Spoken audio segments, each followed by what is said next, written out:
So over the last year or so, I'm starting to see more alternative methods when it comes to people trying to finance houses or trying to close a deal.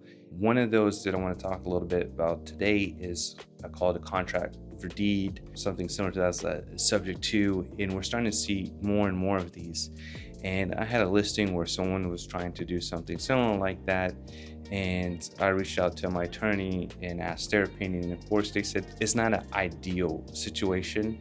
I know that it's starting to become more popular in investor circles, but some of the reasons why my attorney wasn't comfortable doing this type of deal is because ultimately it's reminiscent of rent to own in a way where technically they don't own the property but they do own the property, and the problem is if for any reason they stop making payments on this contract for deed, it affects the original seller because it's their name that's on the mortgage.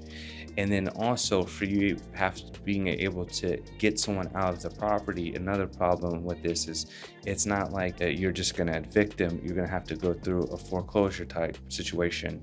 And another thing that people have to be a lookout on these deals, especially if you have a loan on the property, is that a lot of mortgage clauses have what's called due on sale. So technically, you're selling the property to someone else. So in this case, you're supposed to pay off the property. So, worst case scenario, these people stop paying, you can't pay. Then you have to try to foreclose them. The bank finds out that you're doing this structure, this type of deal.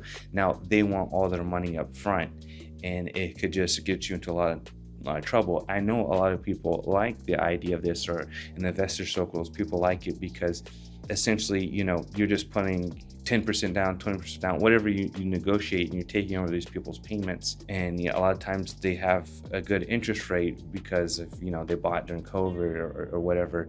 And so they think it's a good deal. But a lot of times the one who could, be hurt in the end of this is the seller. So it's definitely something that, if you're in a situation, you really want to think about and consult with a lawyer to see if this is a good idea. And, going forward, like I said, I've been seeing a lot more of these alternative methods of closing deals. You definitely want to consult with a lawyer before you jump into something like this because you want to know what the ramifications are in the worst case scenario.